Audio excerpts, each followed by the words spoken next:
Welcome back to the Foundry by Forge College. If you made it through our last explainer on caching fundamentals for API performance, well, congratulations, you survived. Today we're taking the training wheels off. We are talking about designing cache hierarchy and storage integration. Basically, we're going to engineer a high-performance multi-tier cache machine for your Solana APIs, so your Web3 applications can absolutely fly without melting your infrastructure into a puddle of digital soup. Okay, here is our engineering blueprint for the day. First, anatomy of cache layers. Second, latency, freshness, and reach. Third, real-world Solana storage stacks. Fourth, the invalidation trigger. And finally, building your middleware. Let's get right into it. So, we already know the basic strategies for a single endpoint, right? But the really big question is, where exactly do we physically put these caches? I mean, you obviously want to stop flooding your RPC nodes with the exact same requests over and over, because node providers charge money, and honestly, nobody likes a massive bill. But you can't just slap a cache randomly in the middle of your code like a Band-Aid and hope for the best.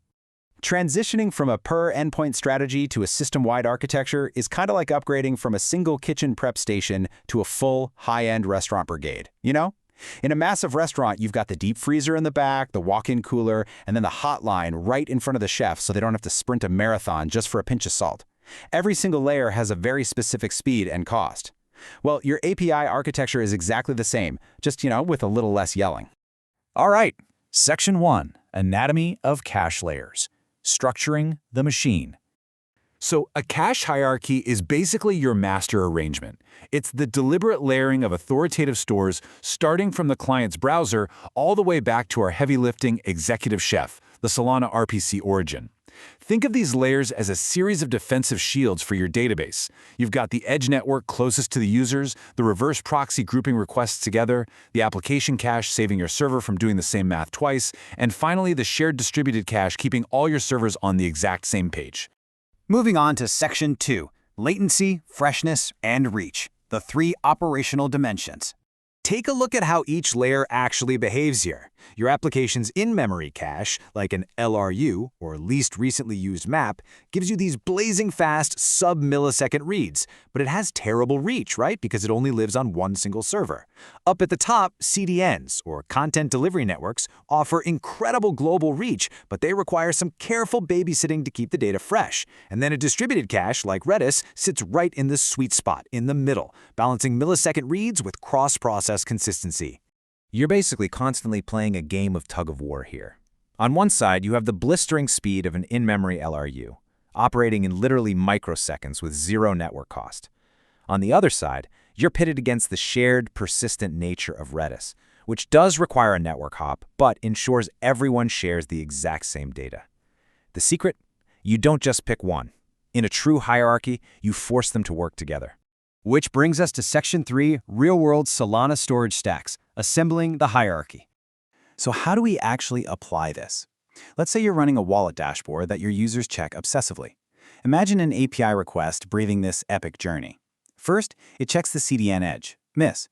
It passes down to the reverse proxy. Miss again. It hits your app's in-memory cache. Nothing. It dives into Redis. Still empty. Finally, it falls back to the origin, computes that heavy JSON response, and on its way back, it populates every single layer we just talked about. So the very next user who asks for that data, they won't even make it past step 1 or 2. All right, Section 4, the invalidation trigger, the safety valve. As they say in the trenches, invalidation is the crucial bridge to correctness. Why? Well, because otherwise, your shining multi-layered caching machine is literally just a highly efficient delivery system for wrong answers. Imagine a user selling an NFT, but your cache still shows it in their wallet. They try to sell it again, the transaction fails, and they take all their anger out on your support team on Twitter. Not fun. We absolutely have to flush old data the exact second a new transaction confirms. Watch how incredibly fast this happens. At exactly 1 millisecond, your indexer detects an on-chain change. By 50 milliseconds, it fires a webhook to your backend.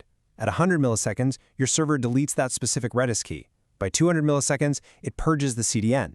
So in literally 1 second, the very next read request naturally misses, goes straight to the origin, and repopulates the entire hierarchy. It's just a beautiful self-healing system.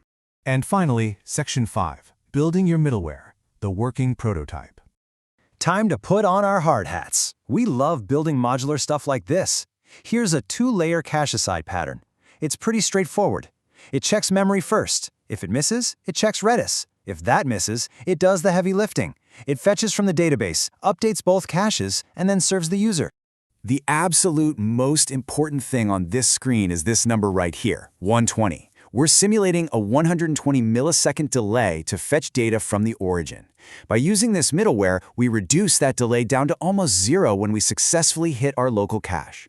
At scale, this is literally the difference between a snappy, magical application and an app that just makes users stare at a spinning loading wheel of death.